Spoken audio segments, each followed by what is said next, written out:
Welcome to NVSR channel. This is a continue of Indian economy to calculate national income. This is a part 2 video. Already we did it part 1.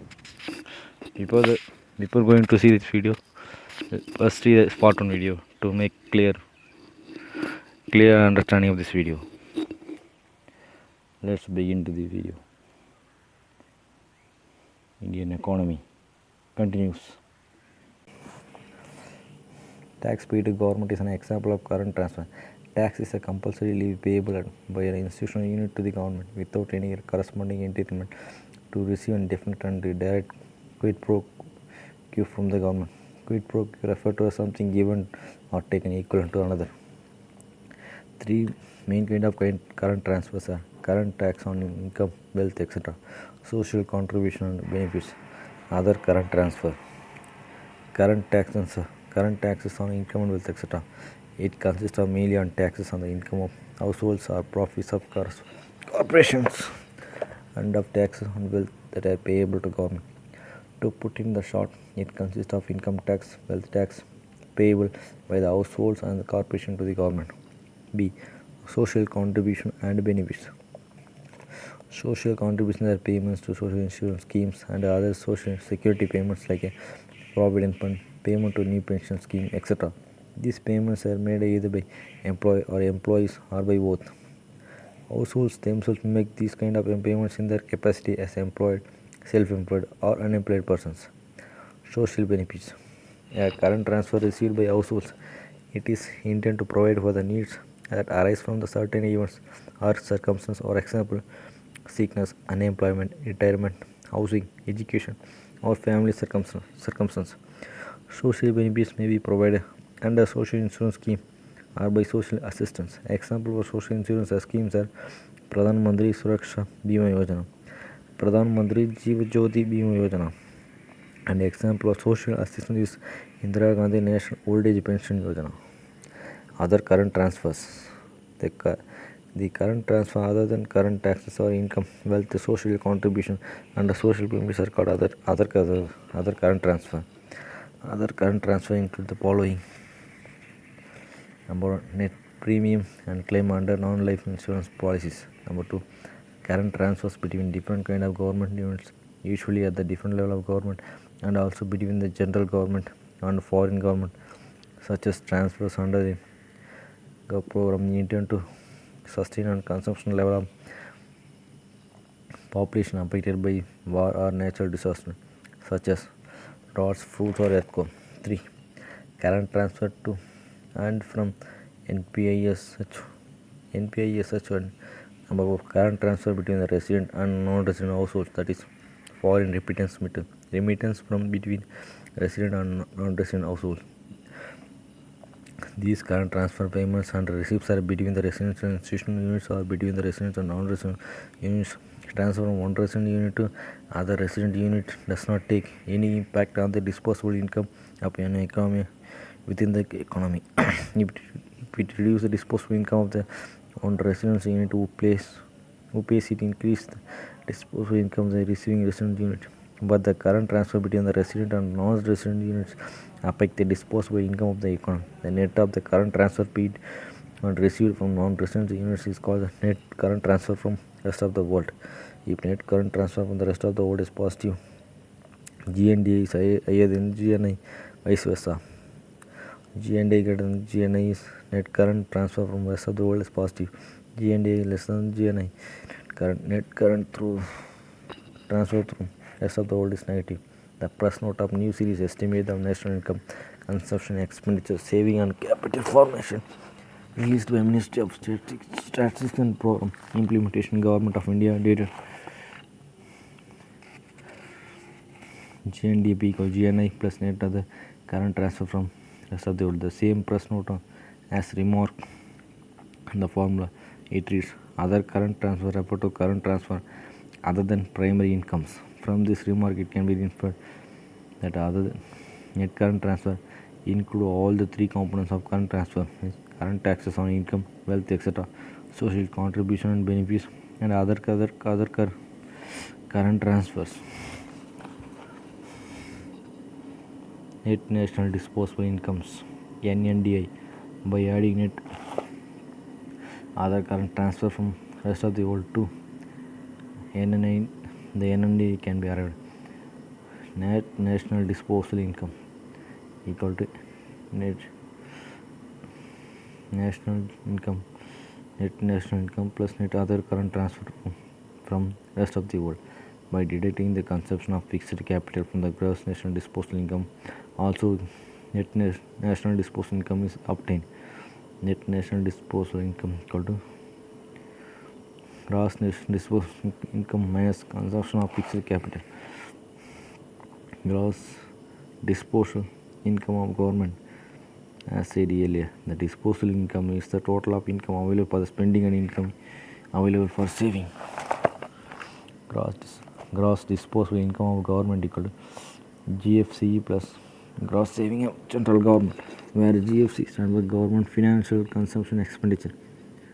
Gross disposable income of households, GDIH. The gross disposable income of households can be arrived from gross national disposable income by deducting gross disposable income of government and gross saving of all corporations. In formula, GDIH equal to GNDI minus GDIG minus gross saving of all corporations. The above calculation of national income is based on output method. The national income can be calculated also based on the expenditure method also. Now we are going to see about calculating national income through the expenditure method. The calculation of GDP above was the gross value added method or output method, and the GNI was the by income method. GDP can be calculated by expenditure method. As seen in the flow of income, the output is equal to the expenditure. Hence, GDP can be calculated by expenditure method as well. The income earned is used for consumption and saving. The total of these should be equal to income. Income saving equal to consumption expenditure plus the consumption expenditure is done by the both private and government. Savings are ultimately used by investment in fixed asset and financial asset. Investment in fixed asset and financial assets put together called capital income formation. So the above formula can be rewritten as follows: income, consumption expenditure, capital formation.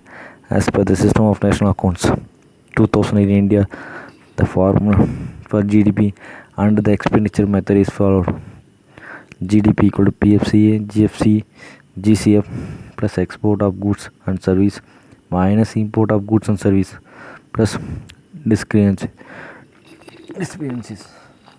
Whether PFC, private financial consumption expenditure, GFC, government final consumption expenditure, GCF, gross capital formation. The above formula PFC, GFC and export of goods and services minus import goods and services are expenditure items. GCF is a saving item. In the extent, final consumption expenditure is incurred only by general government, NPISs and households.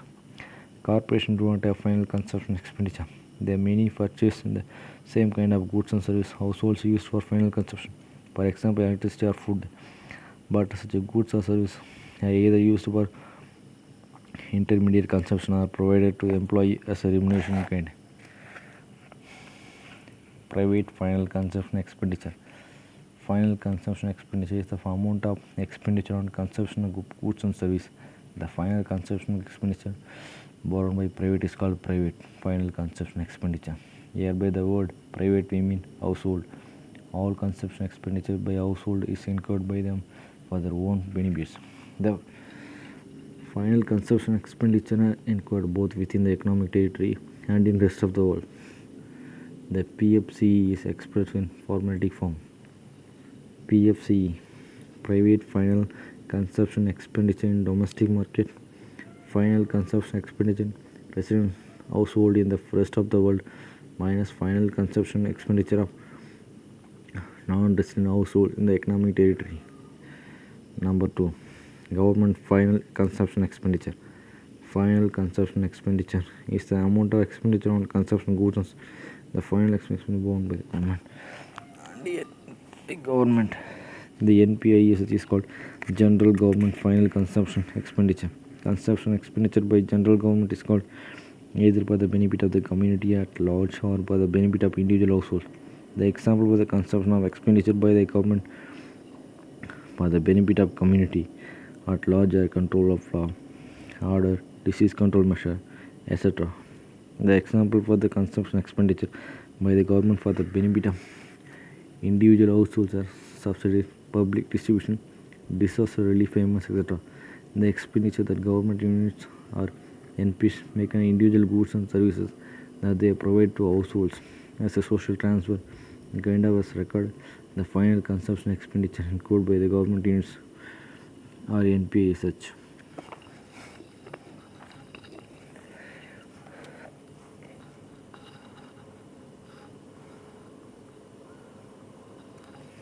Gross capital formation. Gross capital formation refer to addition of new capital asset. From addition of new asset, the disposed asset are deducted, and the net addition of capital asset is called gross capital formation. The capital asset that are fixed asset like a building, machinery plus inventories and valuables. The estimation of gross capital formations deal below. Export less import. The difference between the export of goods and service and import of goods and services is called net import.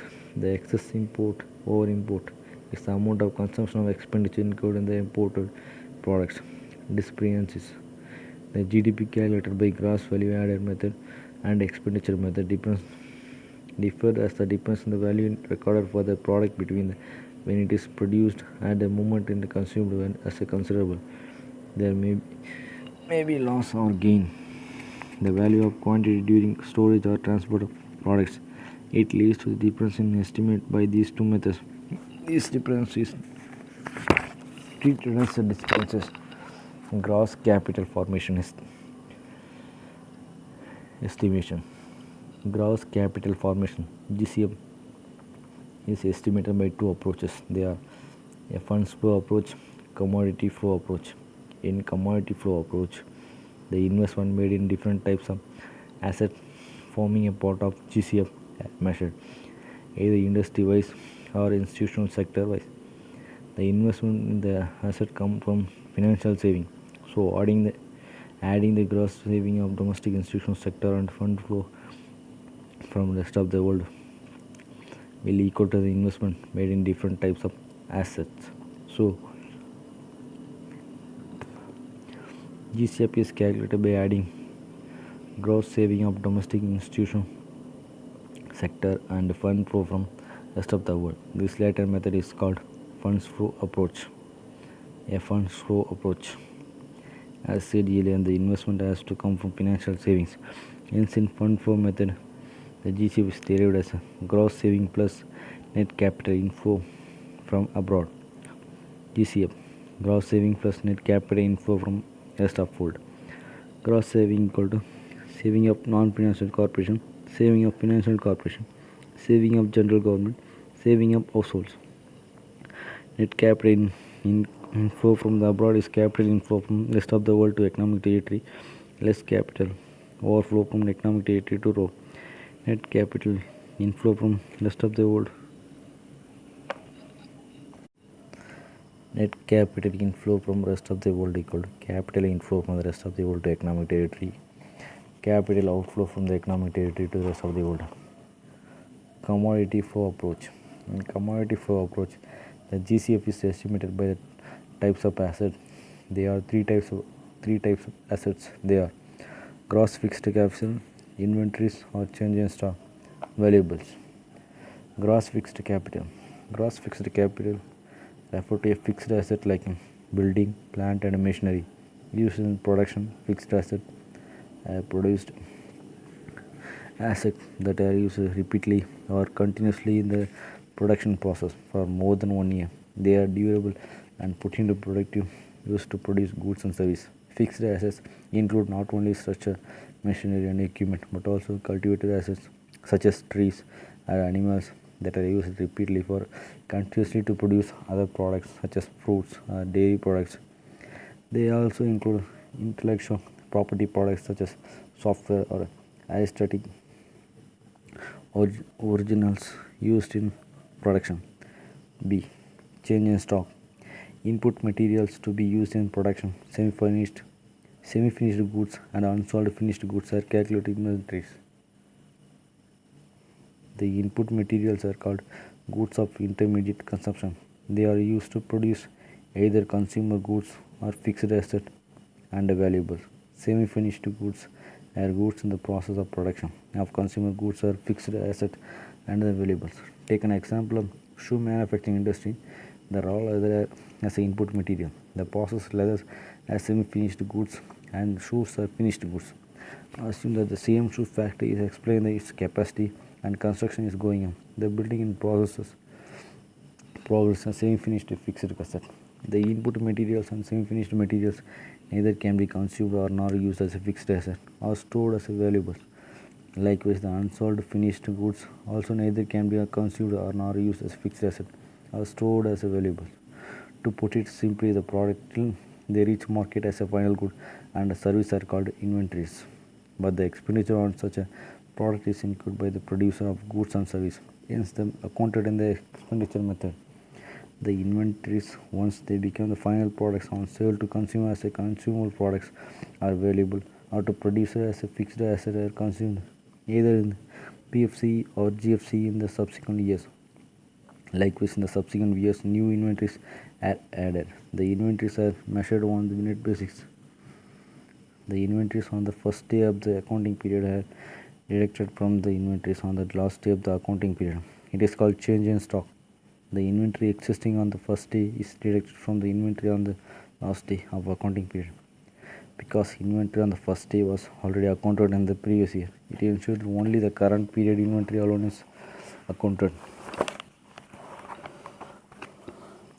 for the current period. In India, the accounting period is April to March. The following example will make it clear. Inventories on 1/4/2015 100 crores. Inventories on 31/3/2016 150 crores. Change in inventories 50 crores. Inventories capture as the expenditure to the extent the product are completed. They do not capture final expenditure. Valuables. Valuables are expensive and durable goods. Valuables include works of arts, precious metals and stones and articles of jewelry. They can one form of investment. During needy hours, they can sold and used for the needed purpose if necessary. Earlier, the valuables are treated as a consumption, but if the new series is treated as asset, for both fixed assets and valuables are durable goods, but the distinction lies in fact that the fixed assets are those durable goods used in production of goods and service, and a valuable are just investment as store of value to be used for the future needs. National income at constant price and current price. To calculate the compare on the national income of various years, the national income is calculated with reference to a particular year. It is called a base year. The price in this year is called price of base year or constant price. The national income at constant price means the total quantity of all final goods and services produced in the particular year multiplied by the price of the base year constant price. The national income calculated by this method is called the real income. National income at constant price, the total quantity of final goods and services produced in the particular year into the price of the base year constant price. The national income at current price means the total quantity of all final goods and services produced in the particular year multiplied by the price of that particular year current price. The national income calculated by this method is called nominal income. National income is the total quantity of all final goods and services produced in the particular year into price of goods and service in that particular year current price. For example, take 2004 as a base year. The national income of 2009 at constant price. The total quantity of all final goods and services produced in 2008 to 2000. The price of 2004 into 5. National income for 2008 at current price. Total quantity of all final goods and services produced in 2008 to 2000. The price of 2008 and 2009. The reason began calculating national income at constant price is to check whether the national income has a growth or not. Take the following example. The base year 2004 to 5. The base year price 100. National income for 2007 to 2008. Total quantity 120. Price 110. National income 120 13,200. National income at constant price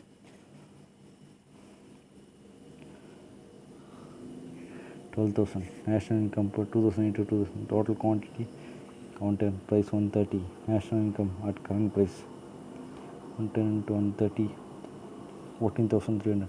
National income at constant price 110 into 100 11,000. The national income of 2008-2009 at the current price is 14,300, which is higher than the national income of 2007 to 2008 at current price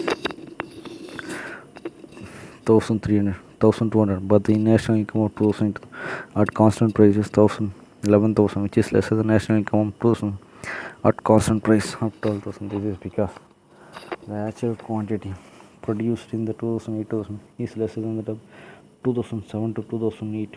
It means no real growth has taken place in 2008 to 2000. The high income at the current price is due to the increase of price in the year of 2008 to 2009. GDP deflector. The GDP deflector, implicit price deflector for GDP, is a measure of level of price of all domestically produced final goods and services is an economy in the particular period of time. This is calculated to kind the overall rise in the level of price. GDP deflector, nominal GDP by real GDP into 100. In the above example, the nominal GDP is 14,300 and real GDP is 11,000. For example, in 2008 and 2009, GDP deflector 14,300 by 11,000 into 100 equals 130. Therefore, the price is 130%. It means price is rise from 30%, that is 130. Price is increased 30%. If the increase in the price is already known as the real GDP, can be calculated from the nominal GDP. Real GDP equal to nominal GDP divided by GDP deflector. National income growth. National income growth at current price. National income of the year at current price. National income of the previous year at current price by national income of previous year at current in price and 100. In our example, national income growth at current price for 2008-2009, 14,300 minus 13,200 by 13,200 into 100, 8.33%. National income growth at constant price equal to national income of this year at constant price, national income of previous year at constant price by divided by national income of previous year at constant price into 100. In the same example, the national income growth at constant price is for 2008 to 2009 is 11,000 minus 12,000 by 12,000 minus 8.33%. The national income shows that positive growth, but at the same time the national income at constant price shows the negative growth. Incremental capital output ratio, ICOR, is the ratio between the capital and output. Capital output ratio called capital by output. It shows the amount of capital required to produce the product. Incremental capital output ratio means the additional amount of capital required to produce one additional product. ICOR equal to incremental capital by incremental output. It helps to calculate the amount of capital investment required to achieve the target growth rate. Growth rate, capital investment or ICOR. Capital investment equal to growth rate into ICOR. For example, if the ICOR is 4 and targeted growth rate is 8%, the required investment is 32%. 32 8 into 4. This formula has been used by Aerodomar in their growth models. Now we are going to see about the estimation of national income in India. The calculation of national income dates back to pre-independence period. This is updated, modified and fine-tuned to the change time. Before independence, in 1868, Dadabhai Naoroji wrote a book named Poverty and Un-British Rule in India. In that book, he estimated the per capita income of the Indians was 20 rupees. Thereafter, the following person had been also calculated the per capita income. Thereafter, the following person had also calculated the per capita income. Final Shiraz 1911 49 rupees. Vadya and Joshi 1913 14 44 rupees 44 30 paise for the period of 1925 to 20. Dr. V.K.R.V. Rao calculated per capita income of Indian as 76. He is the first person to estimate the national income scientifically with the proper method. After independence, National Income Commitment was formed in 1914 under the chairmanship of Professor P.C. Mogalnobi. He submitted the first report in 1951, the final report in 1954. It reported that as per the capital income was 246.90 rupees per the period of 1950 and 54. Later, the Central Statistical Organization was formed. The first official estimate by CSO was in 1956 with the base year 1948. The base year has been shifted 7 times so far: 60 to 61, 70 to 71, 80 to 81, 93 to 94, 99 to 2000, 2004 to 2005, and the year 2011 and to this new base year from January 2015.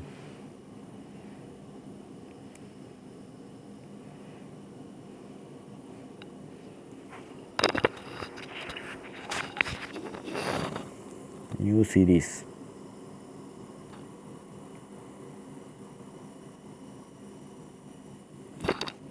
The new series of national income was started in January 2015 with the new base year 2011-12. It is based on the international guidelines. The international guidelines are taken from the SN 2000 of United Nations.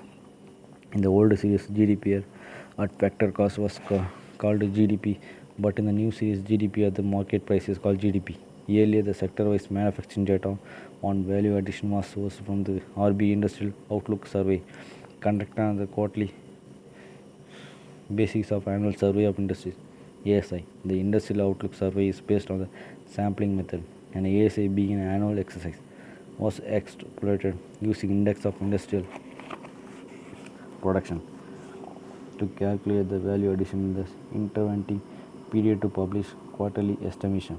But now for incorporated sector, along with the IIP data, the MCA 21 data is also being used, with the Ministry of Corporate Affairs making it obligatory on the part of the companies registered under the Companies Act for online reporting.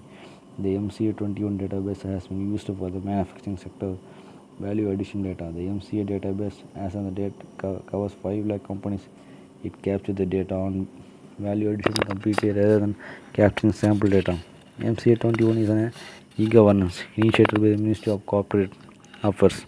One more advantage of the MCA data is that it captures the entire value of addition done by the enterprise, including the advertisement, brand building. This is called the enterprise-based method. In the old method, the value addition data is obtained industry-wise. It captures only value addition of manufacturing. It is called the establishment method. An enterprise is a unit of producer of goods and service. It may be a company or partnership or property concern. It may be engaged in production of different kind of goods and service. An establishment is a unit located in a single location and involved in a single productive activity, or in which the principal productive activity accounts for most of the value added. An enterprise may have different establishment within it. For example, a company may produce talcum powder and advertise it and market it. It has 3 establishments. One is manufacturing, second is advertising agency, and the third one is marketing agency. In the enterprise method, all the data is captured in a single place. In establishment method, the establishment wise data need to be collected from different enterprises. Effective labor input method is adopted for incorporated manufacturing and service enterprises for comparing the estimated for unorganized non-agricultural sector. Through the survey, the value addition per labor is calculated, and amount of labor used in incorporated unincorporated services is multiplied by labor value addition to calculate the total value addition of it. Earlier, labor input method was used, but now effective labor input method is being used. This method assigned due weight to different types of workers based on productivity and skills. Unlike the earlier method, which assuming equal value addition to each workers, irrespective of their skills and productivity. For these details, the new NSS survey, Unincorporated Enterprise Survey 2010-11, and Employment and Unemployed Survey 2011 and 12 are used. Gross value added per workers was obtained from the enterprise surveys of the NSS, and labor input was obtained from the employment and unemployment surveys.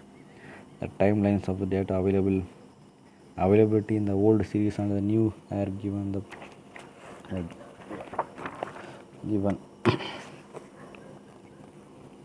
It may be noted that IIP is a pure volume index. Value added data is available from the accounts and ASI. The 2011-12 series capture value addition information based on corporate filling rate from first year and comprehensively from second year, as against 2004 to 2000 series where this information was getting captured only in the third year. In the trade sector, the gross value added was yearly calculated using gross trading income index. It has been replaced by the index derived from the sales tax collection and GST collection. Gross trading income index is an index of trading income of all commodity producing sectors. The trading income is derived from the marketable surplus of these commodities by applying the trade margins. The gross trading income index tracks by growth in income of tradable goods in the economy, derived from the current estimate of production in agriculture and manufacturing. The underlying assumption was that the value added is strongly correlated with the physical value of goods and available for trade. This is a reasonable assumption for short intervals of time. However, when the projections are extended over long period of time, error build up. This is because in addition to physical volume, value added also depends on the level of intermediation between the producer and the consumer. Changes in underlying quality of goods and changes in the marketing practice. For instance, bundle higher quality value added services with goods like warranties, etc., and so on. In the current new series, in addition to the updated surveys, this has also been partially corrected by changing the underlying indicator from the volume indicator to one based on volume, namely sales tax and GST collection. Since sales tax and GST is a value based growth in the indicator capture and underlying growth pattern in the value added. In the new series, data collected from local bodies is also used in coverage in 60%. Related terms. Index of industrial production. It measures the growth of industrial production in India. This index classifies industry into mining, manufacturing, and the electricity sector, and measures growth in the production in each industry. In addition, use-based classification of basic goods and intermediate goods and capital goods is also available. This helps for predicting GDP growth, where industry is one of the major contributors to growth. IIP is released by the CSO on monthly basis. The base year is 2011-2012. Purchasing Manager Index (PMI). Purchasing Manager Index predicts the level of industrial production in advance. It predicts the industrial production by tracking the following parameters: new order flow, stock of items, purchase backlogs of workers, employment levels, and supply delivery times. This is done by surveying purchasing executive over 5,500 manufacturing companies in India. In India, it is realized by HSBC in partnership with Market, a global financial information service company. The index above 50 reflects expansion and below 50 reflects contraction in the industrial production.